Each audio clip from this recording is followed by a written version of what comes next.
fun. I got some safety rules to go over with you guys. Let's get those out of the way. First rule, if you experience an emergency of any kind or have any audio or video problems, just pull the emergency cord. It's located directly overhead, and I'll be back to assist you.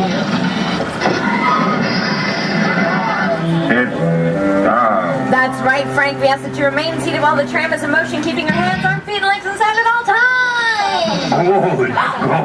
No, not good. There is no smoking on our tram, Frank. And finally, be prepared for anything. Loud noises, sorry. Fire effects, sudden tram movements, the possibility of getting wet. But we won't be swimming today. I didn't bring a swimsuit. Speaking of getting wet, our tour does feature several water effects, so if you have any cameras with you, be sure to keep them safe and dry. And now, I'd like to introduce my co-host. She can be seen in Ghost, Sister Act Color Purple, and is the current co-host of The View. Ladies and gentlemen, it's Miss Whoopi Goldberg! Hey, everybody, welcome to the Universal Studio Tour. How do I look? Good. Okay, fine. You're saying to Hollywood? No. Maybe. But if other studios can have a line or a mouse or something, what is wrong with an Oscar-winning Whoopi? Nothing. Besides, I know all about this place. I shot my first movie here with Steven Spielberg on the Universal Backline, the biggest and busiest fantasy factory in the world. So let's go.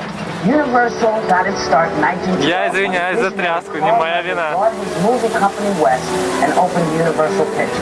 On March 15, 1915, Mr. Laemmle invited the public, that's you guys, to visit his studio, and the Universal Studio Tour was born. You see, Mr. Laemmle believed that movies should make people laugh, or cry, or sit on the edge of their seats.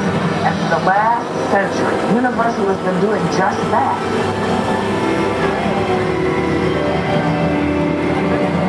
I'll be back to check up on you guys a little later. In the meantime, I'm going to turn things back over to your guy. I want you to have a great time, everybody. Ready? Let's go.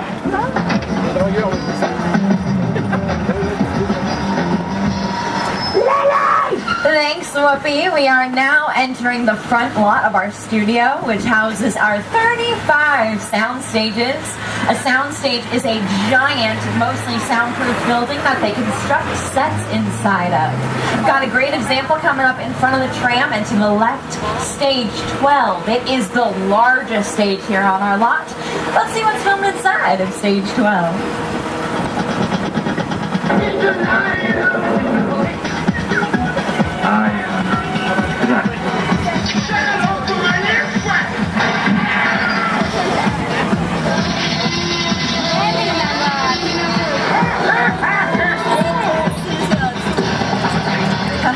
Yep, Couples Retreat, Tropic Thunder, Sorcerer's Apprentice, all filmed inside of stage 12.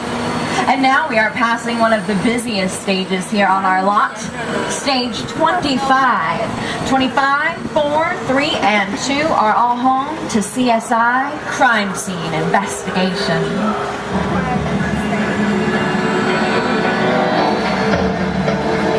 Many of our stages are what we call closed sets, meaning only the immediate cast and crew and invited guests are allowed access. However, the next time you visit Universal, be sure to check out our VIP experience to see how you could become one of those invited guests and get the chance to walk on, explore an actual working movie set. So I've shown you our largest, one of our busiest. How about the oldest stage here on our lot? On your right-hand side is stage 28, which was constructed over 80 years ago to house the elaborate Paris Opera House for Phantom of the Opera, starring Lon Chaney, the man of 1,000 faces. This area of our lot was also used to film Alvin and the Chipmunks, The Squeakle, Little Fockers, the third movie in the Meet the Parent series, as well as Parenthood and Unstoppable. If you look on your left-hand side, you will see stage 27, which is unique because it has a giant pit that we open up and fill with water. So we can film a wide variety of water scenes inside of that sound stage. Universal is famous for TV shows that have been created on our lot. So let's take a look at our screens and see what TV shows are filmed here over the years.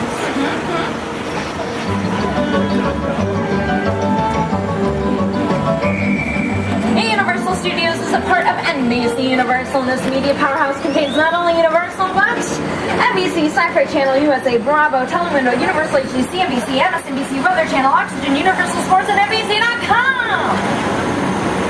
Try saying that 3 times fast. А? Ну подожди.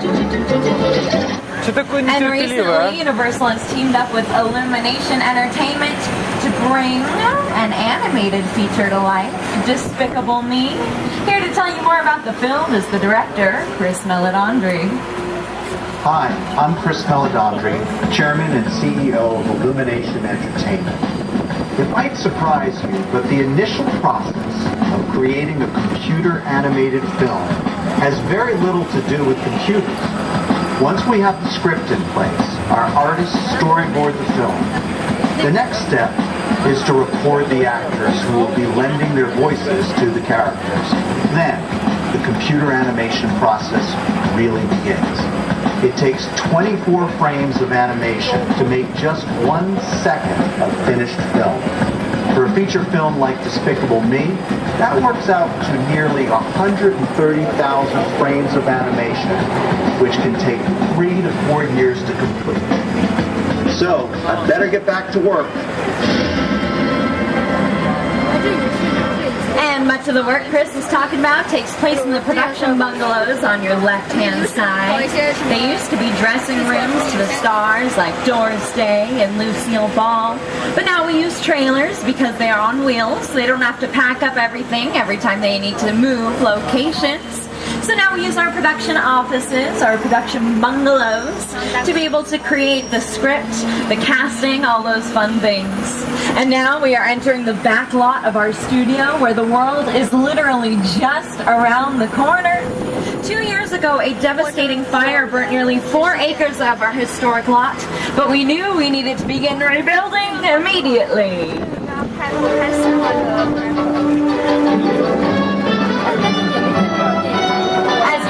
We are driving through the result of 2 years of hard work and dedication. Now, believe it or not, before the fire, we would actually transform the streets of New York into London. How would we do it? Well, we would change the signs, change the flags, have cars drive on opposite sides of the road. But we are now driving through our very own London Square. London, ooh, yes. All the yellow buildings you see. Comes complete with its own non-denominational church, which also has its own plot of grass that can serve as a funeral burial ground or for a wedding ceremony. If you're looking at your screens, that's what London looked like. Well, our New York streets as London. And now, as we turn the corner, we're going to be entering my favorite part of the lot. It is our Metro sets. Coming up on the left-hand side, my absolute favorite part, it's Macy's! Who wants to do some shopping? Oh, I always forget. We can't do any shopping in that Macy's because there's nothing inside. In fact, all of our buildings are what we call facades, meaning we've only built the front and the sides of them, so we only film exterior scenes here. Now, we would dress it up so it looks like there's some place to shop there, but other than that, we actually head back over to our front lot and pick up any interior sets that we need. Now, if you look on your right-hand side, you will see our courthouse square. It was seen in Ghost Whisperer, Back to the Future, and all of these films.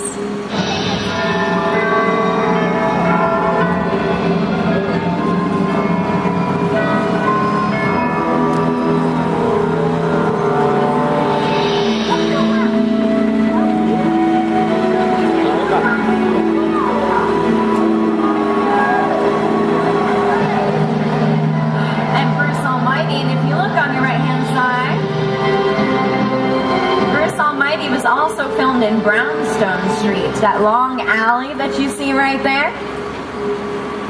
Where? You want to see what else is filmed in our brownstone street? Let's check it out.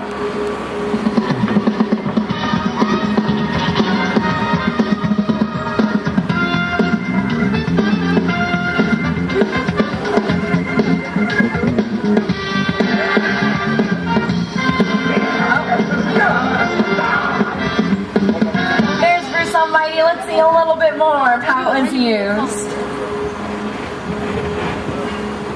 Grace the dog! I'm in the shower. Inside bad, outside good. Inside bad, outside good.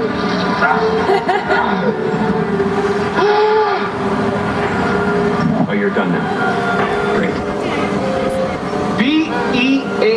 Beautiful. Aww. Our Metro sets come complete with several theaters.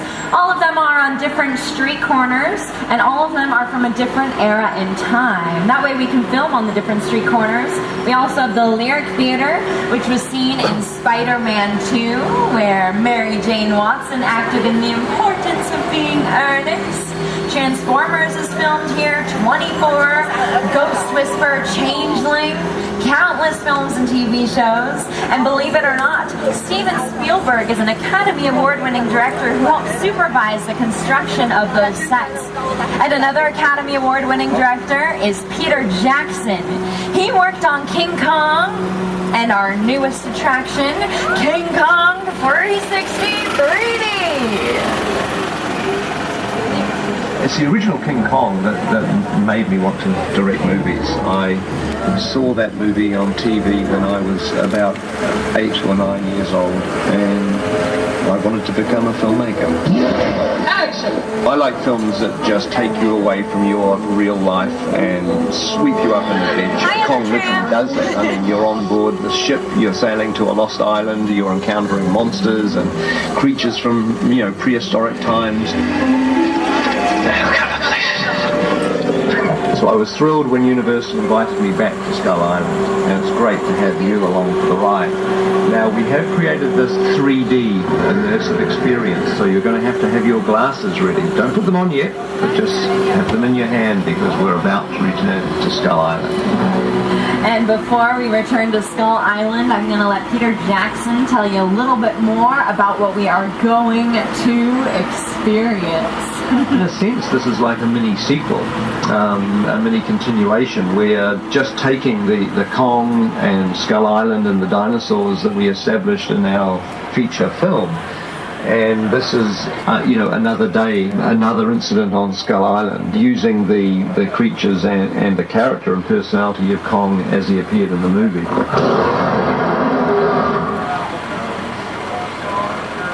The Universal Tram is winding its way through a very rough, narrow trail in Skull Island, allowing the visitors a little sneak peek at some of the wildlife of Skull Island.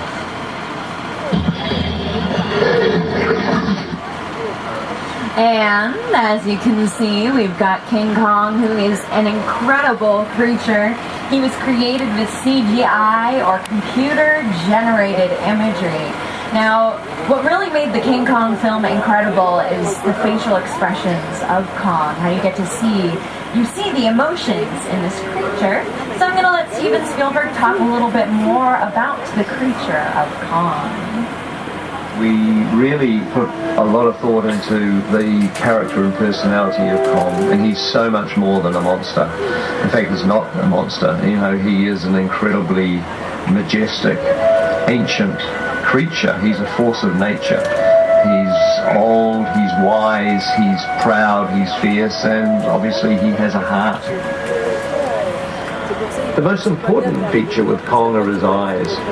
Kong's eyes are wonderfully expressive. They're full of emotion. His eyes are like a window into his personality and his heart. He's had an enormous number of encounters with his foes, the T-Rexes and the various dinosaurs on Skull Island, so he's been beaten up, scarred, chewed up, spat out by these dinosaurs at various times, and he wears the scars of a lot of ancient battles. And King Kong is just one of the creatures that was created with CGI, computer-generated imagery. If you take a look at your screens before we go experience King Kong. You'll get to see some other creatures and monsters that were created with CGI.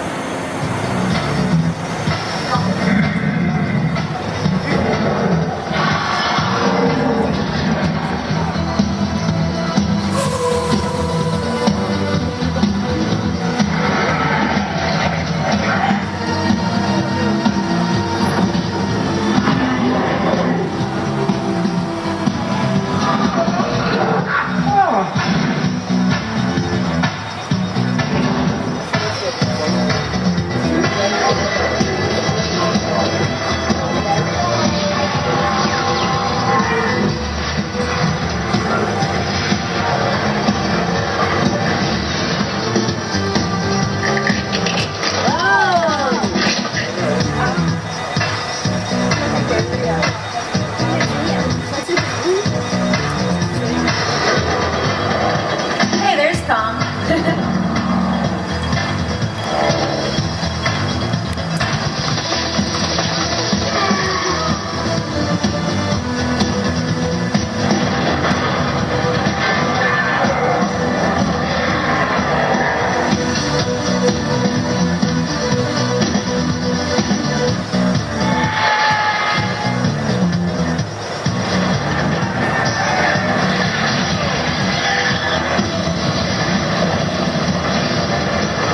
Less than a minute left before we get to experience King Kong 360 3D.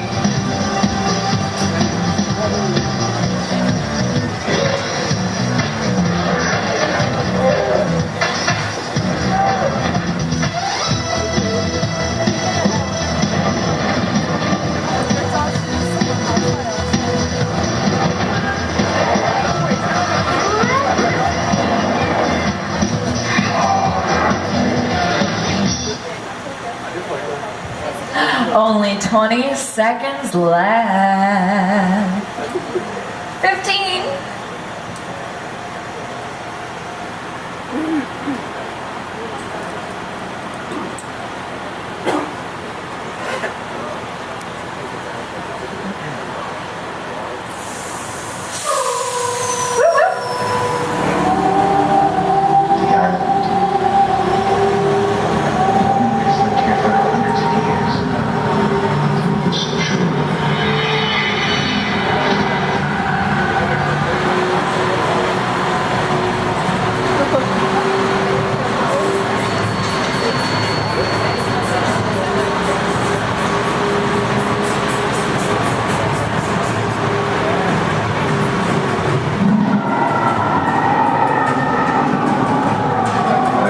Glasses on, everybody. We're back in Skull Island.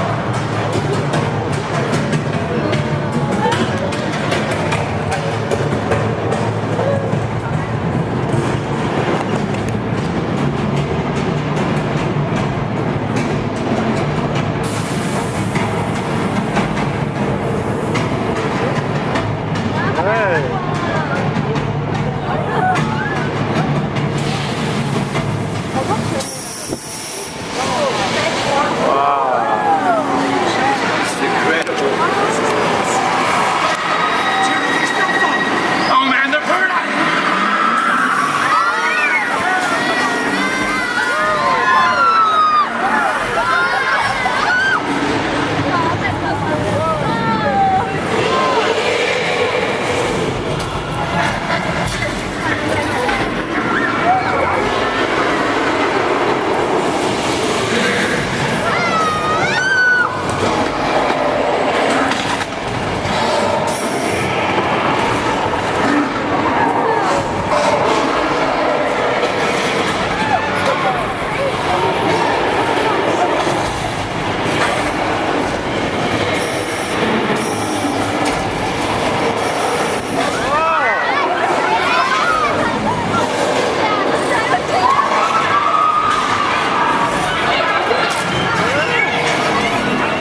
fun was that? Glenn, do you think we could go again?